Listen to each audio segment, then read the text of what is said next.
The biggest question facing the New Orleans Saints as they get ready for their matchup against the Carolina Panthers, and 3 keys to victory on each side of the ball, including why you're okay with Christian McCaffrey having mad receiving yards in this game, all on today's episode of Locked On Saints. You are Locked On Saints, your daily New Orleans Saints podcast, part of the Locked On Podcast Network, your team every day.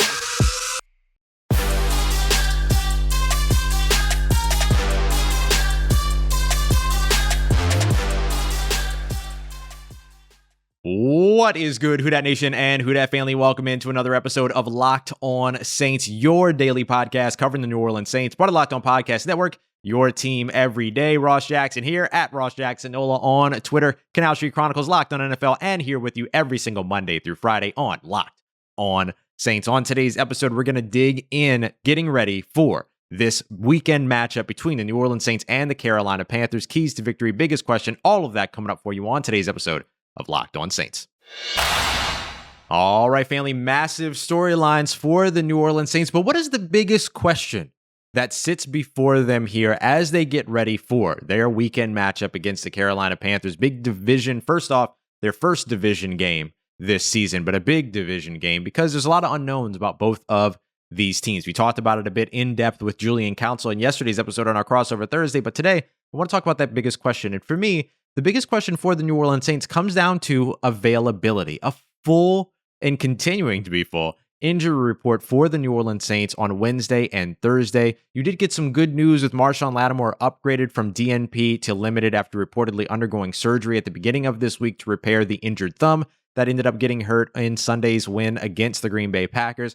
But you're also seeing some of these other injuries that are creating concerns, and it's combinations at particular positions. You expected Marcus Davenport to be unavailable for this game and not to practice, but you didn't expect Tanoh Kpassagnon, who came in place of Marcus Davenport and played extremely well all over the line of scrimmage for that defensive line, to also not have practice on both Wednesday and Thursday. Similarly, you're seeing that both in the linebacker position and the cornerback spot as well. Marshon Lattimore, you expect he's not going to be available, although Sean Payton did say Friday morning that he would be a game time decision. So we'll see. He might be back as soon as this week, which would just be absolutely insane. But you also have compounded with that CJ Gardner-Johnson downgrading from limited on Wednesday to DNP, or did not participate in practice on Thursday. So that creates some issues, or you might have to shuffle some players around. Now, the Saints did work out Paulson Adebo in the slot over the course of the offseason. Bradley Roby has played at least 10 to 16% of his snaps in the slot every year of his career.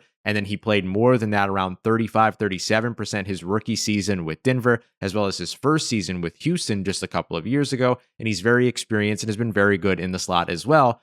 So where do you end up shuffling around the secondary, particularly at the cornerback spot? Let's say that both Marshon Lattimore and CJ Gardner-Johnson are unavailable this week, for instance. Do you start Paulson Adebo and Bradley Roby on the outside and then move PJ Williams, who was also on the injury report this week, but trending upwards, back into the slot where the Saints really liked him before they liked him even more at the safety spot?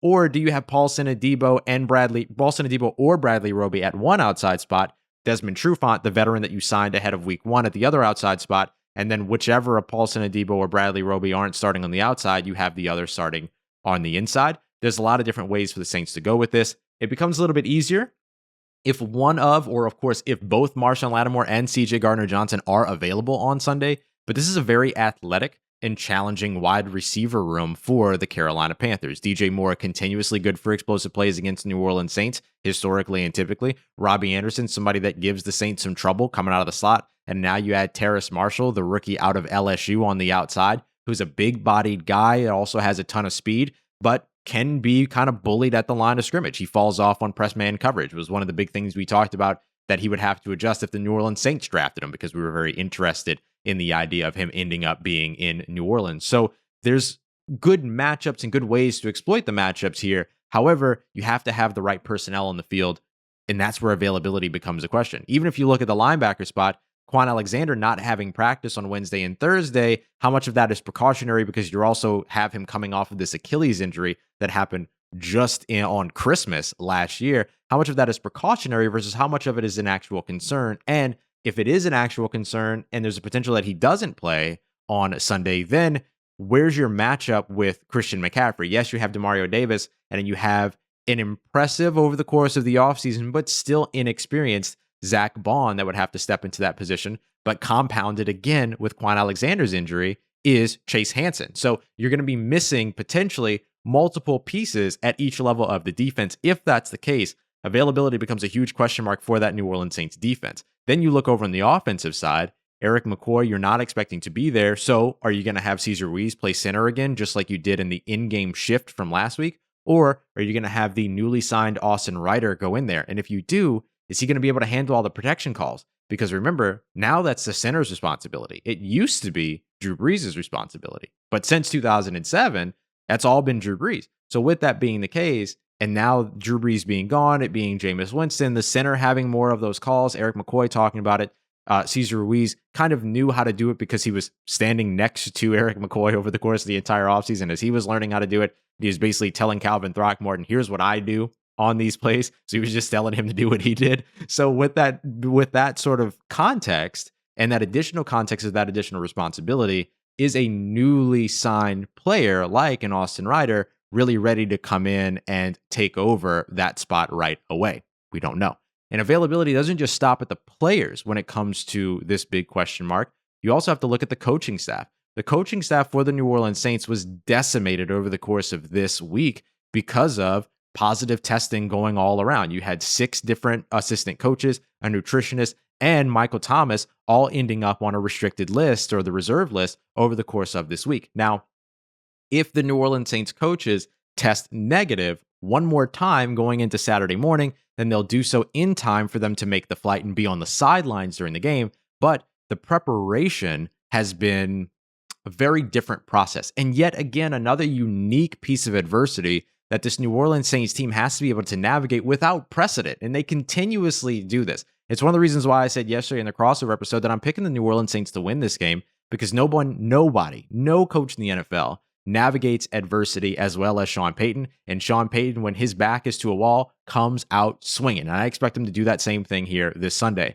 Now, even if those assistant coaches, which included, by the way, a running back coach, offensive line, wide receiver, and tight end coaches as well. So basically everybody on your offense except for Ronald Curry in the quarterback room ended up having some piece missing over the course of the preparatory period over this week. So Sean Payton had the entire offense together, learning the install, learning the games, learning the game plan, and learning what it is that Sean Payton wants for this offense. Does that end up cluttering communication from position group to position group, or does that end up creating a unique sense of cohesion that ends up benefiting them against a familiar opponent while they themselves are unfamiliar to that opponent? There's no film except for last Sunday's game, which you can kind of put some stock into in terms of what this New Orleans Saints offense is going to be for the Carolina Panthers. The Saints are at a pretty interesting advantage here. Did them being all in a room together, learning the offense and learning the install, just give them yet another advantage going into Sunday? We'll find out. So availability being the big question mark for the New Orleans Saints, but we want to talk a little bit more in depth on the offensive and defensive side when it comes to keys to victory for this team. So that's what we're going to get into next. Keys to victory for the offense. Then we'll wrap up with keys to victory for the defense. We'll go 3 and 3 as we continue on with today's episode. And before we get to those keys to victory, I want to talk a little bit about your key to victory, which is Built Bar. If you need that boost in the middle of the day, 2 p.m., the coffee's wearing off, you're kind of slumping a little bit, Built Bar is going to get you back on your feet and going. Get you the energy that you need, get you the protein that you need to be able to dominate the rest of your day. There's no matchup for Built Bar. Built Bar is unmatched out there. It's the best tasting protein bar on the market. The protein bar that tastes like a candy bar, 9 incredible standard flavors, as well as a bunch of limited edition flavors that never last for long on the website. So make sure you're checking out BuiltBar.com so that you don't miss any of those special offers. And speaking of special offers, don't forget to use the promo code LOCKED15, LOCKED15. Use them numerals so that you can get 15% off of your next order at BuiltBar.com. That's promo code LOCKED15 for 15% off of the best protein bar on the market, best protein bar in the world at BuiltBar.com. All right, family, continuing on with today's episode of Locked On Saints. Just a quick reminder, Monday, September 20th, Locked On NFL Draft returns. Former NFL star, former NFL cornerback, and current NFL player trainer Eric Crocker, as well as our analytics expert, Ryan Tracy. He's a draft expert, does a ton of work, also trains, has a history in training athletes as well. Head up that show. It's on YouTube as well. So if you want to watch it as opposed to just listen to it on your favorite podcast provider, go subscribe to the Locked On NFL YouTube page, as well as that will also launch on Monday, September 20th. All right, so on the offensive side, we started on defense last week. Wanted to start on offense this week. What are the keys to victory for the New Orleans Saints? Well, the big part for me, and we talked about it in yesterday's episode, is protect Jameis Winston. That's got to be key number one. And honestly, that can be key number one in any game that you want, right? Protect the quarterback. But this Carolina Panthers pass rush had 6 sacks in last week's game against the New York Jets. Now, could some of that have been kind of boosted by the fact that you have a rookie quarterback that's holding on to the ball too long, that's, running into pressure, that had, some major injuries on the offensive line? Yes, absolutely. But don't take it for granted. You still have to protect this quarterback, right? You can't look at the Carolina Panthers from last week and say, oh, they just did it against the Jets, so we're not going to prepare. That's never going to be the case for any NFL team ever. They are going to prepare, and they're going to want to protect Jameis Winston. Last week, when Jameis Winston faced pressure against the Green Bay Packers, he still had 3.94 seconds to throw the ball. That means that the pressure came because he was holding the ball, not holding the ball too long. It's not a criticism, but he's holding on to the ball, allowing some of those deeper route concepts to develop so that he might be able to take some shots downfield. Ultimately, in some of those, he checked it down, or he escaped and ran, or in, a couple of cases, he threw 2 touchdowns when under pressure. And he wasn't under pressure a lot. He only had 7 dropbacks, according to Pro Football Focus, when he was actually pressured. You want to see the New Orleans Saints offensive line be able to repeat that. That was with an in-game change at the center spot. Now you've had a whole week to kind of game plan and decide whatever your solution is going to be with that availability question we talked about as we got started with today's episode at that center spot. So it gives you a better understanding of how this offense is going to run and rely on one another. So look for the New Orleans Saints to do whatever it is that it takes to keep Jameis Winston clean, keeping back extra blockers, more snaps for Adam Trautman and Garrett Griffin, keeping back a guy like Tony Jones Jr., who's proven to be a fantastic pass blocker. You also saw Adam Prentice added back to the practice squad. Could he potentially be elevated for this game with Aldrick Rosas now on the active roster, and the Saints being able to elevate 2 players from the practice squad? Could do it with Kenny Stills, assuming he doesn't get elevated to the active roster already after I record this. And then, of course, Adam Prentice, who is a phenomenal fullback and a guy that some of his previous coaches refer to as a 6th offensive lineman. Yeah, the New Orleans Saints will certainly take that. Also, expect more 6 offensive line packages with James Hurst out on the field as well. Nobody did it as much as the Saints in 2020. Expect them to be in the lead again here in 2021. Okay, let's get to key number 2. Key number 2, control the clock with the ball on the ground. You're playing away from home. This is always going to be something that the New Orleans Saints are looking to do. The New Orleans Saints opened up that game against Green Bay with possessions of 9, 15, and 15 yards. Had over 21 minutes of time of possession or just under 21 minutes of time of possession, 20 minutes and 58 seconds to Green Bay's 7 minutes and 2 seconds by the time they got to the first 2-minute warning at the beginning of the first half. Really, really phenomenal ball control and dictated the pace of the game because of it. Look for the New Orleans Saints to do that same thing. Alvin Kamara getting 20 carries on the ground and getting over 80 rushing yards. Good news for the New Orleans Saints. We'll talk a little bit about what you want to see from Christian McCaffrey and why you want him to not hit that number, but instead have a bunch of receiving yards. Have all the receiving yards you want. We'll talk about that coming up. But for New Orleans, on the offensive side, you want Alvin Kamara, Tony Jones Jr. I would even throw Taysom Hill in there. And then, hey, we saw Jameis Winston run for 3 first downs on 3 scrambles last week. Can he do that again and continue to extend drives and make plays for this offense? 171 rushing yards on the ground last week. You want to see them do that again here. And then lastly, I would say that key number 3 is remain dynamic. The New Orleans Saints were very dynamic last week. Even though you only saw 1 pass that actually traveled beyond 20 yards from the line of scrimmage, the threat was always there. The Saints, Sean Payton, they were consistently calling shot plays. They were consistently calling plays that threatened the Green Bay defense, whose secondary is better than what Carolina has, if we're being honest, threatened them deep. And they had to remain honest with that while also remaining honest to the fact that this team, the New Orleans Saints, could just put the ball on the ground and run the ball at any time. So remain dynamic and protect the ball. Take the short passes when they're available, but don't be afraid to take that shot when it opens up, especially knowing that this Carolina Panthers offense is going to be looking to take shots themselves as well. They're going to be looking to beat the Saints deep. You have to beat them first. So get out to that early lead with those big shots, with the dynamicism that keeps you unpredictable in this game, keeps the boxes light so that you can get back to key number 2, which is getting those rushing yards on the ground. And Lord, can we see more of that pretty deep ball? Give me another 59 yards through the air. I don't care. Give me all of it whenever it is actually open for this team. So look for them to remain dynamic, take shots, do all of that, but also play their usual conservative game in terms of making sure that they're protecting and taking care of the ball. All right, coming up next, we're going to jump into the defensive side. Why you want Christian McCaffrey to have more receiving yards than rushing yards in this matchup. We'll talk about that and wrap up the show with our 3 keys to victory as we continue on with today's episode. The New Orleans Saints still favored -3 at the time that I'm recording this over at BetOnline.ag.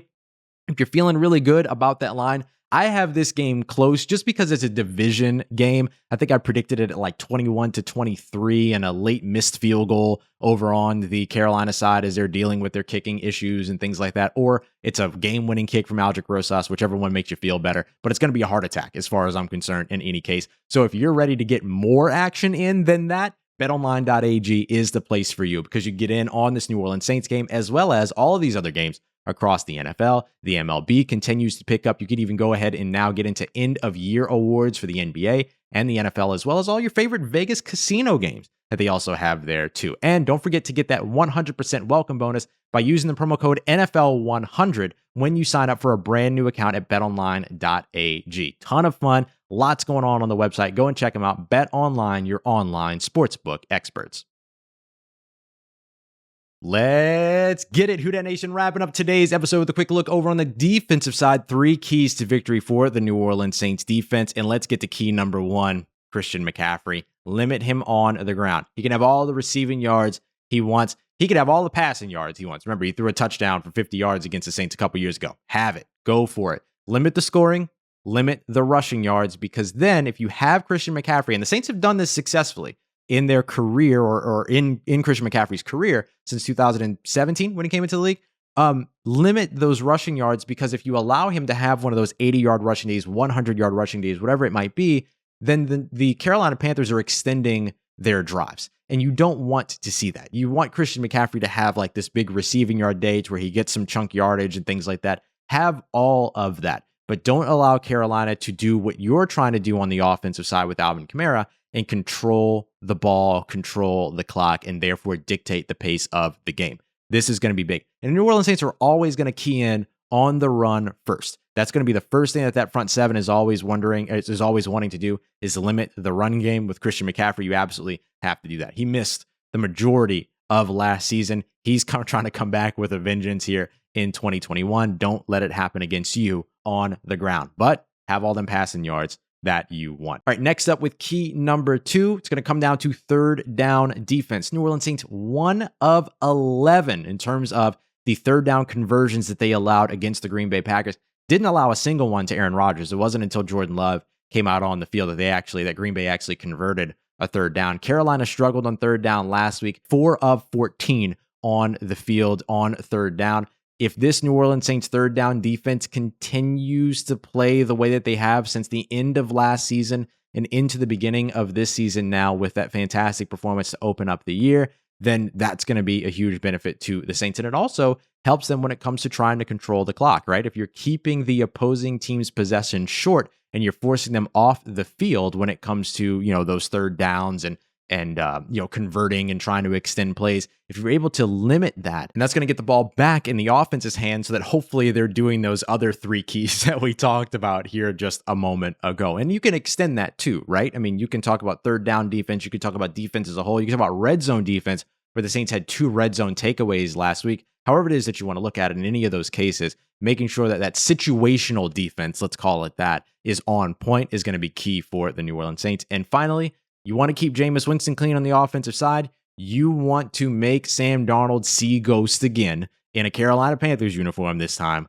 on Sunday. Cam Jordan matching up with Taylor Moton, who popped up on the injury report on Thursday. You have an okay interior offensive line. Christian Ringo for the New Orleans Saints has been very good getting pressure over the course of this offseason and performed well. He was a part of the pressure along with Cam Jordan that forced the bad throw that Paulson Adebo was able to pick off on Aaron Rodgers. So if you're able to continue there to put pressure on the quarterback, the Saints left that game with only 2 sacks, only one of which on Aaron Rodgers, but 16 pressures there. That's a pretty big deal, especially when you're, in that case, when you were limiting that offense to only, 47 snaps or so anyway. So the Saints, in terms of percentage-wise, were getting after the quarterback quite a bit. You want to see them do it again here against an offensive line that they're somewhat familiar with, and that is somewhat banged up, just like what you saw against Green Bay. Now, without Marcus Davenport, and then also if Tanoh Kpassagnon isn't able to go, you're going to want to see a big performance from first-round rookie Peyton Turner. And he's looked good over the course of the offseason. I know he missed quite a bit of time, didn't really get to see him in any preseason action. He ended up getting hurt in camp around the middle of August, and we haven't even seen him yet. So if we see him, it'll be his first action in the NFL. So the big thing is going to be, how do you utilize him? Do you utilize him situationally? Do you let him come out there and play? And I think it depends upon how quickly he's able to be effective. And can he be effective from more than one spot on the defensive line, just like Tanoh Kpassagnon's fantastic performance last week. So the injuries will be something to watch there. The matchups will be something to watch there. And the other part of it is going to be how well the secondary holds up in coverage. We talked about the availability of the secondary extensively in the first segment, but when it comes down to it, if you're able to keep that coverage tight on the defensive side, it buys the pass rush time to get after Sam Darnold and keep him uncomfortable. And even if the ball gets out of his hands, if you're getting hits on him, if you're putting pressure on him, if you're getting him off base, all of those things are going to work out to the advantage of the New Orleans Saints defense. So we'll be watching very closely those keys on the offensive and defensive sides, as well as, of course, availability going into this game. We should get an injury report later on today, which includes game designations. For a quick write-up on that, you can check me out over at Canal Street Chronicles. We'll have that up for you. And then, of course, we'll be back here right after this game against the Carolina Panthers with your game recap, hopefully celebrating a win for the New Orleans Saints. Now that you're done here, you have a full slate of weekend action of football. Go and check out how to make some money off of it with the Locked On Bets podcast featuring your boy Q and Lee Sterling. We'll be back with you on Monday, but for everything in between, make sure you follow me on Twitter at RossJackson, NOLA. Y'all have an absolute blast this weekend, and don't forget to hit me up. Let me know how the family's doing. Let me know how your mom and them and trust you, that nation. I'll holla at you.